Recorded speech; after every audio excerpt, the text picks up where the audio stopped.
Bonjour et bienvenue au quatrième cours de probabilité et statistique. Ce cours est d'une importance capitale. Ça va parler des variables aléatoires. Alors, pourquoi définir des variables aléatoires? Pour ceux qui ont suivi les cours de probabilité, lorsque vous avez un ensemble d'expériences, vous pouvez définir l'univers oméga. Après, une fois que vous avez défini l'univers oméga, vous pouvez définir une sigma algèbre sur oméga. Et après, une fois que vous avez ce couple d'espaces-là, on dit que vous avez un espace probabilisable. Une fois que vous définissez une probabilité sur cet espace-là, vous avez un espace probabilisé. Alors, l'espace probabilisé, de la manière dont on définit la probabilité, on veut juste que la mesure totale de oméga soit égale à 1 et que si vous prenez une suite d'éléments 2 à 2 disjoints, la probabilité de la réunion de AI vous donne la somme de la probabilité de AI. Cette somme-ci, c'est ça qu'on appelle sigma. C'est pour ça qu'on appelle cette sigma algèbre-ci sigma algèbre. Le sigma de sigma algèbre vient du fait que si vous prenez un ensemble d'éléments dans F qui sont disjoints, alors vous pouvez toujours mesurer l'union dénombrable de tous ces événements-là comme étant sigma de chaque élément. Alors, une fois qu'on a défini oméga, on a défini F, on a défini notre mesure de probabilité, on a un espace probabilisé. Cet espace probabilisé nous permet de mesurer certains événements. Les événements sont les éléments qui seront compris dans notre sigma algèbre grand F. Les éléments ne sont rien d'autre que les parties de oméga. Alors, mais très souvent, le oméga ici est tellement abstrait. Oméga est tellement abstrait que on ne voudrait pas travailler avec oméga. Donc, oméga est généralement très abstrait au point où il nous faut avoir une alternative qui va nous permettre de quitter de cet espace-ci à un espace image tel qu'on aura un x de oméga, fx qui sera l'espace des Boreliens, et une autre mesure de probabilité qu'on va appeler px qui ne sera rien d'autre que la mesure image de la probabilité initiale. Donc, on veut faire un transfert de propriété. On veut quitter d'un espace qui initialement est très abstrait à un espace qu'on peut plus ou moins manipuler. Alors, je vais prendre un exemple pour qu'on puisse mieux se comprendre. Alors, ce que vous avez, c'est quoi? Supposons que vous avez une pièce marquée pile et face. Vous lancez votre expérience aléatoire consiste à lancer la pièce et de regarder la face correspondante. Alors, au premier lancer, j'ai un seul lancer. Vous avez, généralement, quand vous avez un seul lancer et vous lancez une pièce qui n'est pas truquée, vous avez ce qu'on appelle un schéma de Bernoulli. Alors, soit votre oméga ici sera soit P, soit F. Alors, voilà notre oméga. Comme je dis, c'est P et F.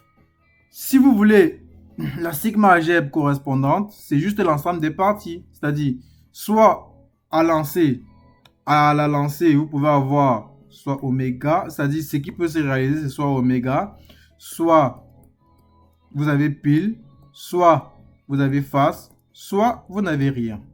Voilà tous les cas possibles qu'on puisse avoir. Donc, le FC, en quelque sorte, vous donne toutes les informations par rapport à toutes les possibilités possibles de lancer. Et vous voulez définir maintenant une mesure de probabilité P qui vous permet de dire avec quelle probabilité vous obtenez pile, vous obtenez face par exemple, ça sera 1,5. Avec quelle probabilité vous obtenez pile, ça sera 1,5. Je précise, je mets les intervalles parce qu'on fait la probabilité des événements. Les événements sont des ensembles, des sous-ensembles de oméga. Alors, jusque-là, c'est facile. Parce qu'on a fait un seul lancer. Mais imaginez maintenant qu'on passe à deux lancers. À un lancer, on parvient à quantifier oméga. Mais imaginez qu'on passe à deux lancers. Au premier lancer, on obtient pile. Initialement, nous sommes là à l'instant 0. Alors, à l'instant 1, on a soit pile, soit face. Quand on a lancé une fois, on a soit pile, soit face. C'est ça que nous a donné le oméga correspondant. À l'instant 2, donc, qu'est-ce qui se passe?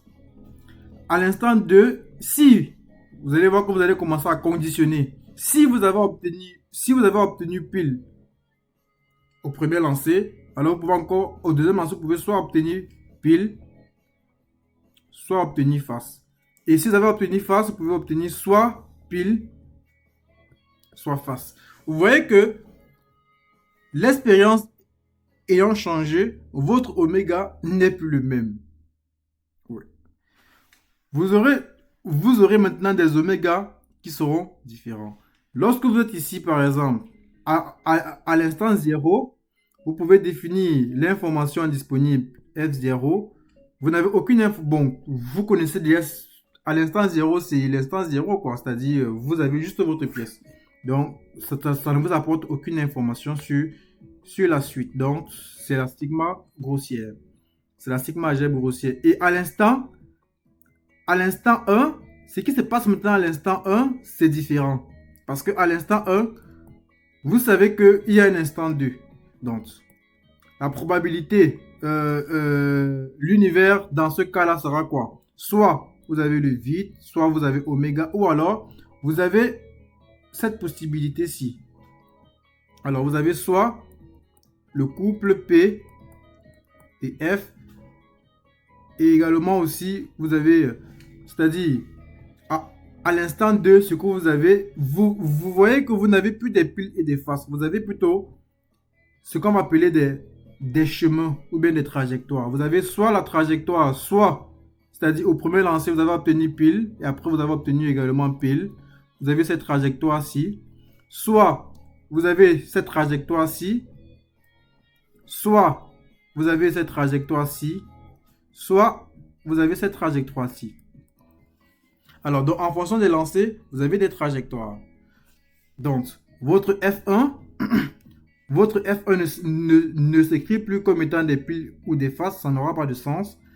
Le F1 sera des couples comme ceci. Soit on a cet arbre-ci, parce que à F1, on a soit cet arbre-ci, soit cet arbre-ci.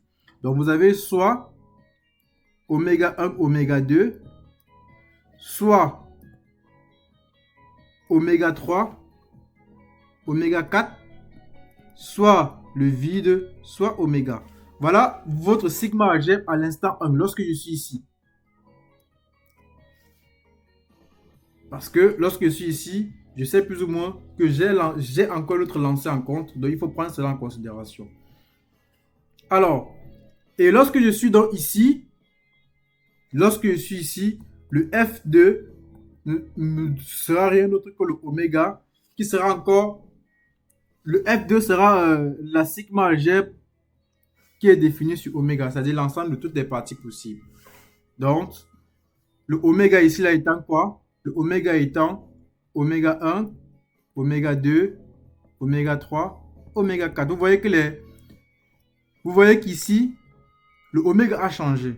Le oméga n'est plus pile ou face, mais oméga, c'est soit oméga 1, c'est-à-dire, si vous voulez, vous pouvez comprendre oméga 1 comme étant obtenir pile au premier lancer, obtenir pile au second lancer. Oméga 2, obtenir pile au premier lancer, obtenir face au second lancer. Oméga 3, obtenir pile au second et obtenir. Donc voilà maintenant les oméga. Imaginez donc qu'on passe à l'instant 4. Déjà, je vais faire une petite discrétion. Le F0 que vous avez défini à chaque fois qui capte l'information à différents temps, lorsque vous avez fait un cours de probabilité assez avancé, vous allez appeler cela les filtrations que vous allez définir dans votre espace fondamental. Alors, ici, les oméga ne sont plus les pile et F, mais ce sont les différentes possibilités que j'ai. En d'autres termes, ce sont les différentes trajectoires. Si je passe à l'instant 3, j'aurai encore également une autre chose qui sera encore à mesure que le temps va passer, les choses deviendront de plus en plus complexes. Donc, on aura un oméga qui sera un ensemble des chemins, c'est-à-dire soit obtenir pile au premier lancer, obtenir pile au second lancer, comme on a expliqué. Oméga doit être des chemins comme ceci, ou 4, ainsi de suite, jusqu'à n, supposons que j'ai fait n lancers, et à chaque fois j'aurai des filtrations aux différents instants, jusqu'à la dernière filtration qui va correspondre à l'ensemble de toutes les parties de cet ensemble-ci. Alors, vous voyez donc que travailler avec des oméga qui sont juste des possibilités, des chemins qu'on a empruntés devient complexe. Oméga devient complexe parce que oméga devient des trajectoires qui sont difficiles à appréhender et difficiles à mieux mesurer. Et généralement, ça ne nous intéresse pas de mesurer ces différentes trajectoires-là. Ce qui nous intéresse très souvent, c'est de savoir si je reviens au cas 2, au cas où on s'arrête ici, c'est-à-dire un binomial à 2 périodes. Alors, si je veux plutôt plus ou moins savoir quelle est la probabilité d'avoir obtenu pile au premier lancer. C'est-à-dire, j'ai obtenu pile au premier lancer. Ou bien, quelle est la probabilité d'obtenir pile tout simplement. Donc, au bout de combien de temps j'obtiens pile pour la première fois. Donc, mon succès ici, là, c'est pile. Au bout de combien de temps j'obtiens pile pour la première fois. Ici, il a rappelé que c'est 1,5, 1,5, 1,5, 1,5.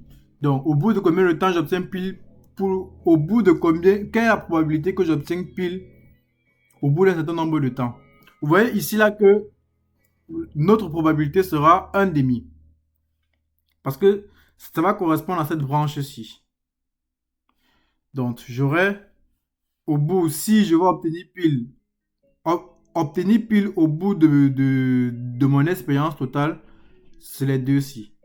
Obtenir pile au premier schéma, c'est-à-dire obtenir pile et s'arrêter là, c'est-à-dire que je m'arrête quand j'obtiens pile, c'est soit j'ai ça, c'est-à-dire soit j'ai obtenu pile et après j'ai obtenu pile, soit j'ai obtenu pile et après j'ai obtenu face. Donc, c'est soit obtenir, c'est 1,5 au carré, première branche, plus 1,5 fois, c'est-à-dire je n'ai pas obtenu pile. 1. Donc, en fait, c'est soit obtenir pile ici et obtenir pile à la seconde lancée, soit obtenir pile au premier lancé et ne pas obtenir pile à la seconde lancée. Ne pas obtenir pile, c'est toujours aussi 1,5. Donc, ça me donne ça. Vous allez voir, ça va me donner 2 fois 1,5 au carré.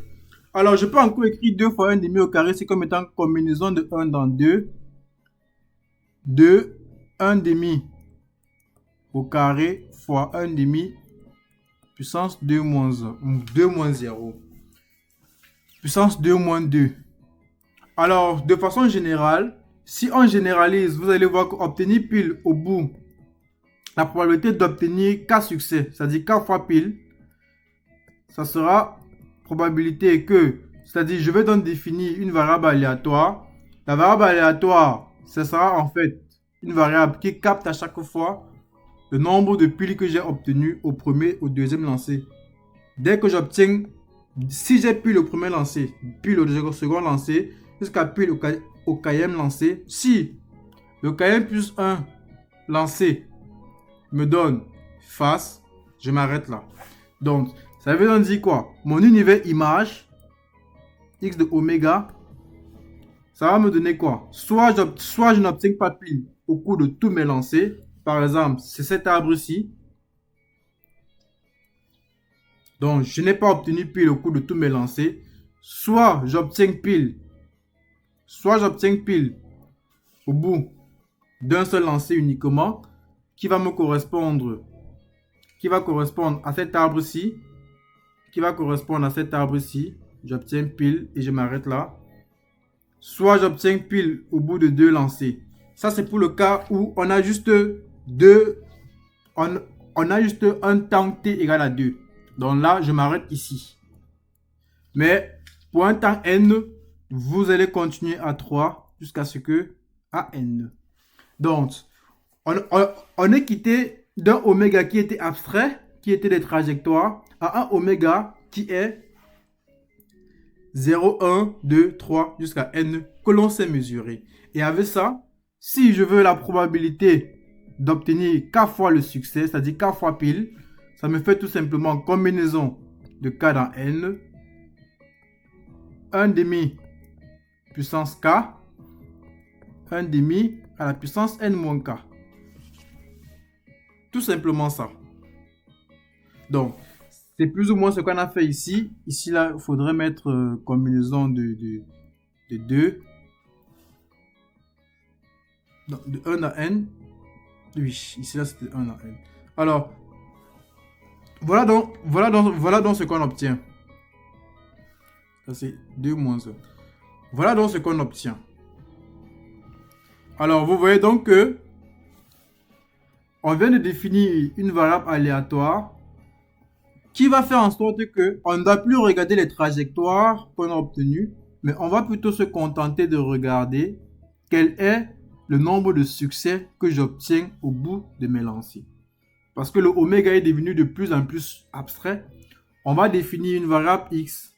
On va voir que notre variable x là aura une forme très particulière qu'on va appeler une binomiale dont les paramètres seront p, dans notre cas ici c'est 1 demi, et le nombre de fois que je répète l'expérience. Donc, en résumé, ce qu'on fait dans le cas des variables aléatoires, c'est de considérer que l'espace que l'on a, l'espace fondamental que l'on a initialement est très abstrait. Et donc, on aimerait un outil qui va nous permettre de changer d'espace, qui sera notre variable aléatoire grand X, qui va nous permettre de quitter d'un espace abstrait vers un espace qui sera plus ou moins connu, x de oméga, qui est une partie de R, parce que c'est la valeur dans R, les variables aléatoires sont des variables aléatoires réelles, où on aura une nouvelle filtration qui ne sera rien d'autre que la filtration des Boréliens, que l'on sait manipuler. Et également, on aura une mesure image Px qui sera la probabilité que x appartienne à un univers de notre ensemble, tout simplement. Donc, c'est principalement ça qu'il faut avoir en tête pour les variables aléatoires. C'est de quitter d'un espace abstrait à un espace qui est plus ou moins manipulable. Alors, une fois que j'ai dit ceci, je ne veux pas trop entrer dans des trucs encore plus compliqués que cela. On va aller dans les spécificités parce que le cours qu'on est en train de faire, c'est un cours qui est supposé être digeste. Donc, je m'arrête là dans la compréhension des variables aléatoires et on passe directement à la définition. Alors, à cause de l'imprévisibilité caractérisant le processus obtenu d'une donnée, on peut considérer ce processus comme étant une variable aléatoire. C'est-à-dire, lorsque vous avez vos jeux de données, supposons qu'on a fait un recensement. Lorsque vous faites le recensement, les données que vous collectez, vous les collectez de manière aléatoire. Donc, on peut supposer que si vous avez demandé à une personne quel est son âge, quel est son sexe et tout, ça va correspondre à une variable aléatoire. Vous voyez déjà qu'on passe directement à variable aléatoire. On ne veut plus savoir quel est l'espace sous-jacent. Parce que l'espace oméga est très abstrait. Imaginez une personne qui peut faire un recensement et on veut connaître quel est l'espace sous-jacent. Vous voyez que cet espace sera non seulement très abstrait, mais ça ne va pas nous aider en réalité. Alors, une variable aléatoire est une grandeur mathématique qui, lors d'une expérience aléatoire, peut prendre une valeur inconnue d'avance dans un ensemble. Donc, la variable aléatoire est une grandeur mathématique qui, lors d'une expérience aléatoire, elle peut prendre une valeur inconnue d'avance dans un ensemble. La notion de variable aléatoire se réfère à toutes les valeurs possibles plutôt qu'à une seule valeur observée. Donc, on va regarder un peu comme dans notre cas. Vous voyez, au lieu de prendre juste une seule valeur observée, on a pris un x dont c'était soit 0, soit 1, soit 2, jusqu'à point, soit n. Donc, on ne s'intéresse pas juste à une seule observation, on s'intéresse à toutes les observations possibles. Alors, en général, on utilise la lettre X majuscule pour représenter les variables aléatoires. Par exemple, X est le nombre de fois qu'on obtient la face numérotée 2 dans une série de 5 lancers. Vous voyez que dans une série de 5 lancers d'un dé équilibré, si vous voulez connaître quel est l'espace fondamental, ça sera compliqué. Ce n'est plus 1, 2, 3 jusqu'à... Si vous allez lancer un dé, ce n'est plus 1, 2, 3, 4 jusqu'à... Non, parce que ça sera soit vous avez obtenu 1 au premier lancer, soit vous avez obtenu 2, ça devient très abstrait. Vous ne pouvez pas facilement le matérialiser et donc vous vous contentez de ce qui vous sera utile, c'est-à-dire le nombre de fois qu'on obtient la face numérotée 2, par exemple. Donc vous allez très souvent voir qu'on va dire soit oméga l'espace fondamental associé, sans toutefois caractériser cet espace-là. Y est le nombre de fois qu'on obtient pile. Le deuxième exemple, Y est le nombre de fois qu'on obtient pile d'une série de 4 lancers. W est la durée de vie d'une ampoule. La durée de vie d'une ampoule. Si on vous demande quel est l'espace sous-jacent, quel est l'oméga, quelle est l'expérience aléatoire, vous allez voir que c'est un truc qui est abstrait à concevoir et abstrait à imaginer. Donc, ça ne nous intéresse pas. On se contente de la variable aléatoire. Et j'aimerais préciser que la probabilité que vous définissez, c'est la probabilité sous-jacente de c'est la probabilité image.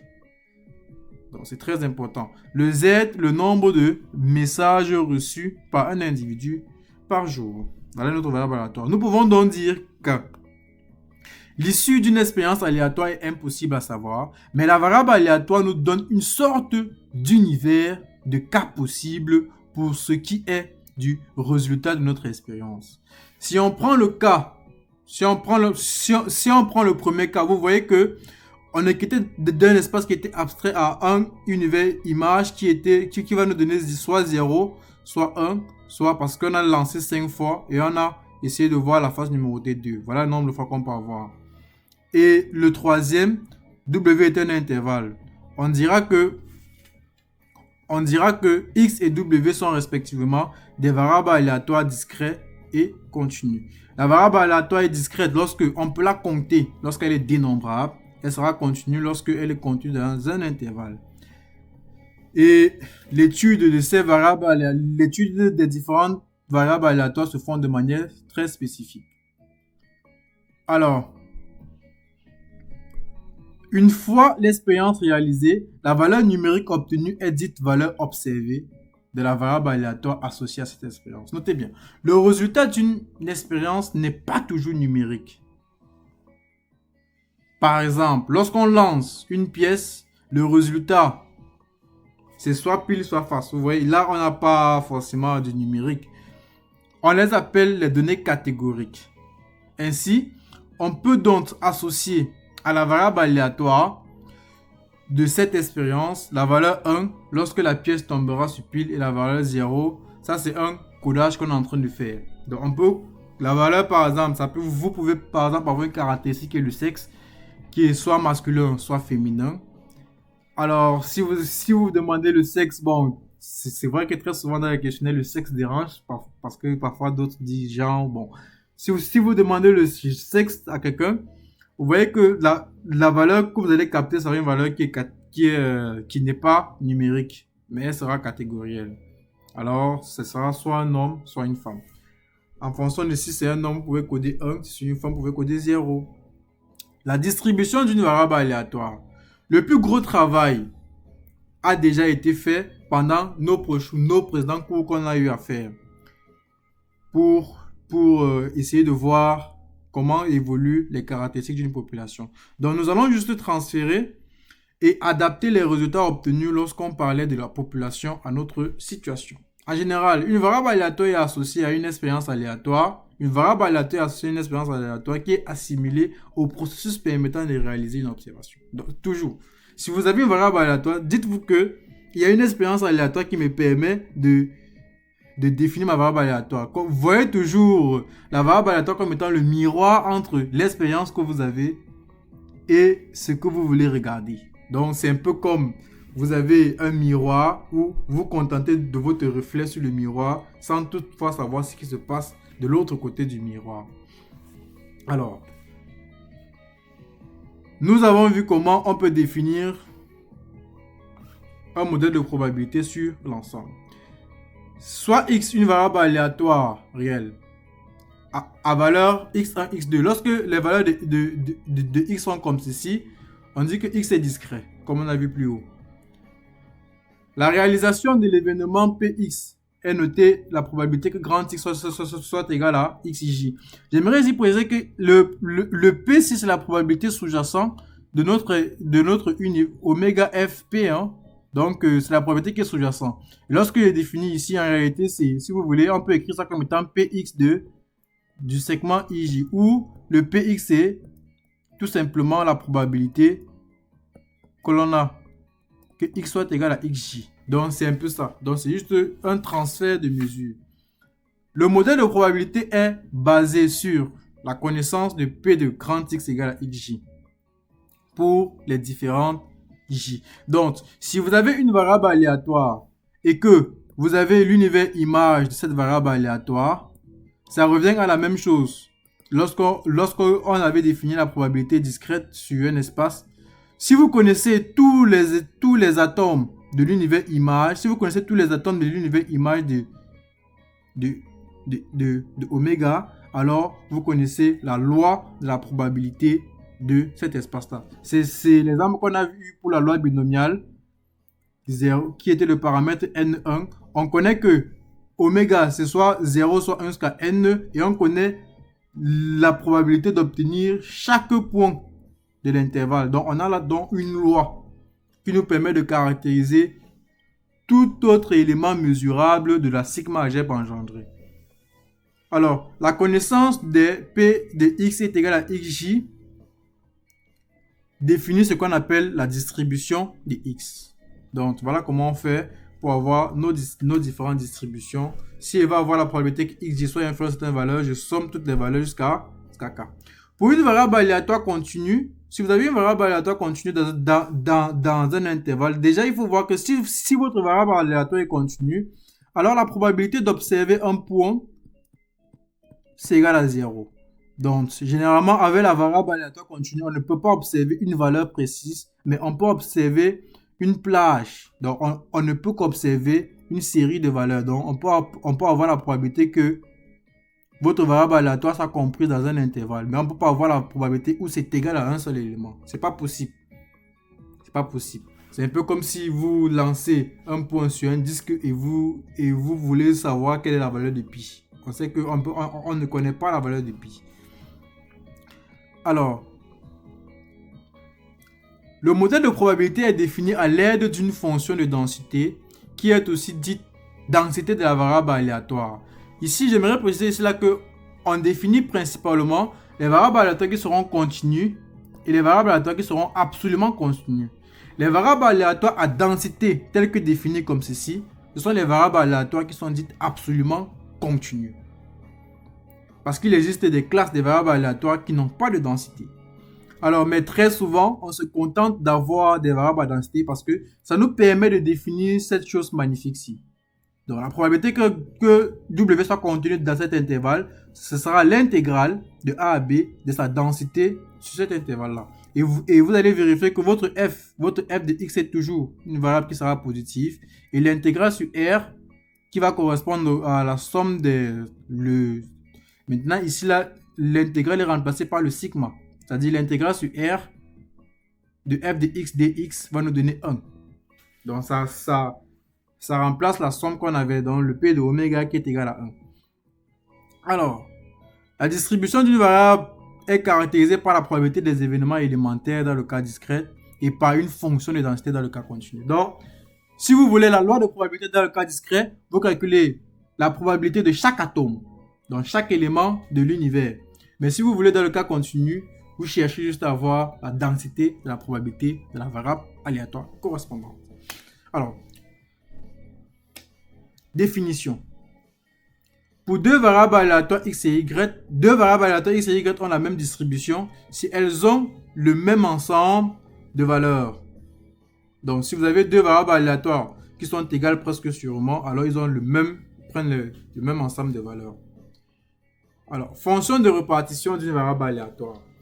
Alors ici, on va voir plus ou moins la fonction de répartition va nous permettre plus tard de calculer la médiane. C'est-à-dire, on veut voir comment les incréments se comportent en termes de probabilité. La fonction de répartition d'une variable aléatoire x définie sur R à valeur dans 0, 1, c'est cette valeur-ci. Alors, vous allez voir que cette fonction de répartition, elle est 4 là, continue à droite et limite à gauche. Vous verrez également que la probabilité, c'est-à-dire P de moins l'infini, c'est 0. Donc, la limite de f de x à moins l'infini, c'est 0. La limite à plus l'infini, c'est 1. Parce que à plus l'infini, c'est un peu comme si vous faites la probabilité d'avoir R. Et la probabilité d'avoir R, c'est 1. Parce que R, c'est le oméga dans l'espace d'arrivée. Alors, f est croissante. Très important. Si x est un nombre, exemple, si x est le nombre de fois qu'on a pile dans 10 lancers d'une pièce, alors vous voyez que si on lance une pièce 10 fois, c'est difficile de caractériser qui est oméga, donc on se contente d'avoir une variable aléatoire où on peut avoir sa fonction de répartition qui sera définie comme ceci. 0, quand x est inférieur à 1, c'est-à-dire la probabilité que x soit négatif, c'est 0, x ne peut pas être négatif. 1, si x est plus grand que 10, donc si x est plus grand que 10, ça veut dire qu'on a déjà tous les cas possibles. Donc, ou alors la somme lorsque x sera compris entre k et k plus 1. Si z est une variable aléatoire continue de fonction de répartition f et de densité f, alors vous avez la probabilité d'avoir, si vous voulez votre fonction de répartition, c'est tout simplement la probabilité d'avoir ça, c'est f de b moins f de a qui vous donne intégrale de a à b qui sera égale à ça. Propriété très importante. Si u est une variable aléatoire discrète à valeur dans u1 jusqu'à un, la fonction h définie par ça. Donc on peut définir une fonction h comme ceci.